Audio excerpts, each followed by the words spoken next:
the people who have a broader picture, who like to have a helicopter view of the situation, for them these kind of functions are suitable.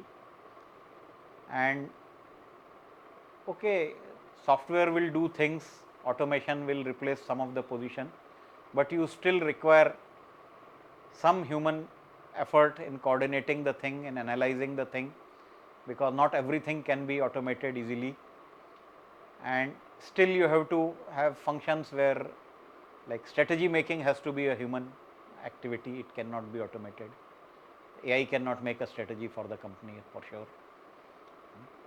So, going further, even as the number of positions may come down, but with these software tools you have much more power, and because the data is speaking for you, the instances of higher bosses being able to bully you into committing, those instances are slated to come down, because you can show the data, you can show it from horse's mouth directly. So, nobody can refute the numbers which are coming from the system directly, and nobody can blindly hammer you that okay, no, this should be like this. So, to that extent, yes, it is possible. Another thing which used to happen sometimes, I mean, as a story I can tell you, that when data was not there, big bosses used to take a round on shop occasionally, once in a while, and then since they have come, they have to give a speech and talk something. So they used to ask, okay, bhai, what is your turnover in your shop? You'd say something. Now, how about making it twice in 3 years? Now, because he is a senior person, he will not ask for 10% improvement. He will ask for dramatic improvement. Okay. They will ask, how about doubling the turnover in 2 years, in 3 years? And you can't say no, because if you say no, you are branded as a negative person. And yes, you can't say, because you can't make it happen. And even if you make it happen,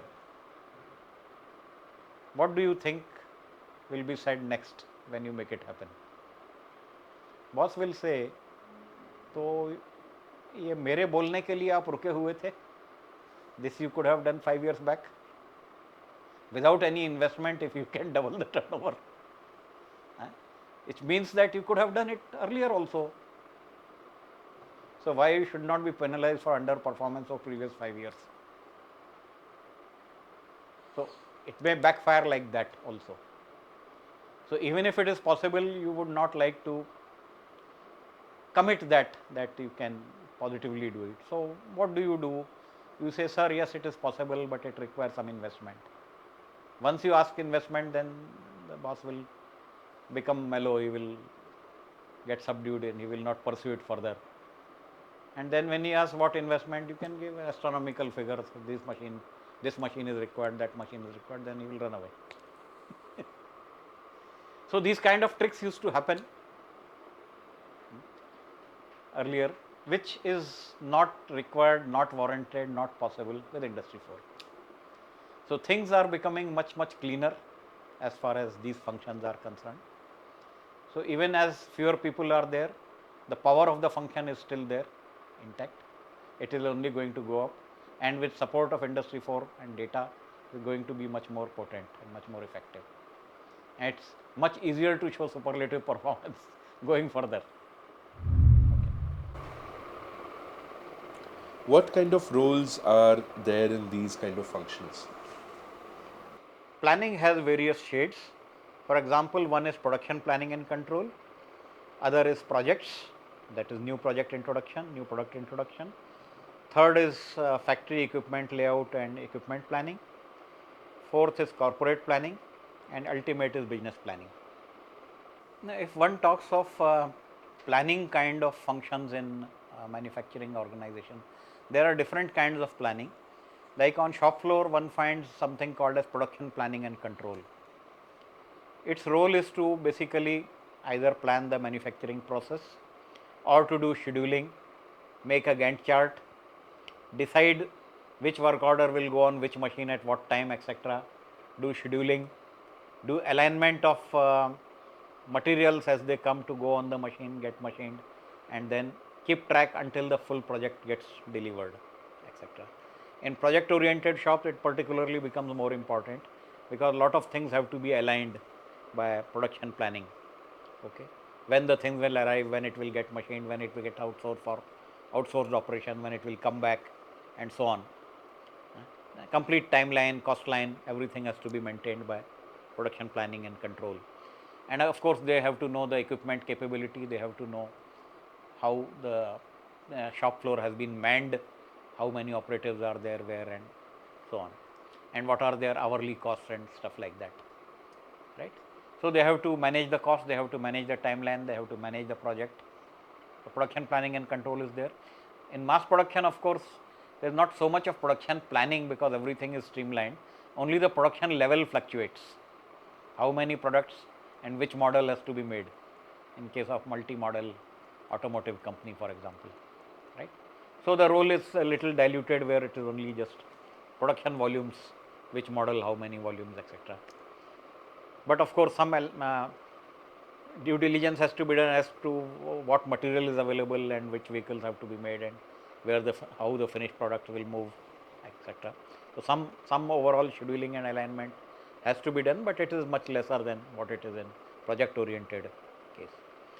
Other kind of planning is of course the projects planning. If somebody is making a new product introduction, for example, it is a project. So how the prototypes will be made, how the testing will be done, how the toolings will be procured, how the production line will be ramped up, that complete thing is treated as a project. Now that projects department also is nothing but a planning function basically. They have to coordinate the whole progress of the new product introduction. So that is another variant of production planning. Then you have equipment planning. If you are building a new factory, which machines to buy, what should be the shop floor layout, etc. What cranes will come, what will be the warehouse capacity and stuff like that. Now that is a different kind of, it is called factory planning, factory and equipment planning, factory equipment and layout planning. That's another variant. Then there is corporate planning, which is planning about the capital investments and return on investments, etc., which makes presentations to the board for getting the approvals for the capex. So those are the corporate planning functions which will usually not be a part of factory, they will be in head office somewhere, corporate office. But yes, that's another shade of planning function. So yes, these are various planning functions which are there. Business planning. Business planning. Business planning. Now business planning is usually a corporate function where the business growth is planned. It's you can say a part of sales and marketing, where the business plan is made for next 5 years and strategy is made for 5 years. What kind of persons and skills succeed in planning function? Planning functions have to, normally it is said in industry that impression is there, rightly or wrongly, that those who come from IITs are good material for design and R&D. Those who come from RECs, regional engineering colleges or NITs, are good material for planning functions, all planning functions, all shop floor functions probably. Those who come from local state colleges and local, those who speak in vernacular language, are good for shop floor functions, say production, sometimes maintenance, quality.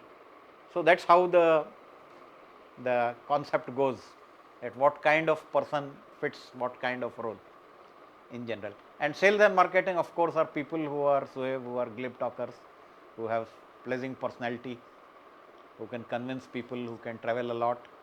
Yeah, so that's a different profile. They may or may not be engineers, by the way, but sales and marketing people require a different kind of skill set. Planning has to have a background of technology, but they have to also know the management of a factory, they have to also control to some extent the financial side, they have to be equipped to analyze the business also. So there are diverse functionalities required. which is why probably planning is something which is closer to the apex level functioning of a business. Planning is a higher level activity generally. Shop floor is dealing with nuts and bolts of day to day activity. Planning is having slightly bigger time horizon, that they work for, let us say, 1 month, 1 year, 5 year, and these kind of timelines. Why are the planning functions disliked by the line managers while they are liked by the bosses? End of the day, bosses have to make presentations to their superiors about performance or otherwise. Okay. Of course, they would like to make performance to look good as much as possible. Now, usually the planners give them the ammunition to make this presentation. The slides are made by planners, they are compiled by planners about how the performance was, and whatever was not up to the mark, what was the root cause and reason why it was not up to the mark, and what would be done better next time. Now, those kind of slides are concocted by planning people usually. So, bosses like them because they come in handy whenever there is a crisis for boss. The crisis for boss is to face the board. Okay. Now, these people arm the boss to face the higher ups. So, they are liked by the bosses. Shop floor people dislike them because they are viewed as complaint masters, chugalkhors. They blow up the mistakes and problems and make it seem that your small mistake was the sole reason why a big debacle has happened. So, sometimes they have tendency to magnify even small things which go wrong in shop floor beyond proportion. So, that is why they are generally dreaded and disliked by shop floor people, because they report, they are informers, boss. And many times shop floor people have a perception that informers are rewarded better than performers in terms of promotions and rewards. So, there is an envy, there is a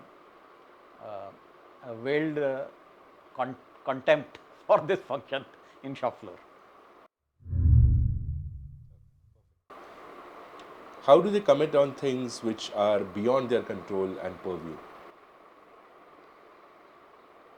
No, commit they have to because they attend meeting with superiors. They are the people who are often seen making presentations to seniors and very senior people. So, I mean, obviously they can't resist much. If bosses are bullying, they have to give in. So, many times they have to make commitment knowing very well that this is not possible. Now, having made that commitment, they will prepare an Excel sheet and PPT slide and start beating everybody with those numbers. Okay. So, it becomes kind of tricky, but if bosses are supporting them, then they are able to crack the whip. But these functions are dependent on bosses. When the bosses change, these people also face difficulties, because a new boss may like to have a different set of people in these functions as informers. Will Industry 4 eat into their domain? It is already eating into their domain, because most of the things are data based, data is available readily. There are software tools which enable you to do scheduling, planning, CRM, so many functionalities, supply chain management. So, everything nowadays is available as a package very easily, very comfortably. So, the requirement of personnel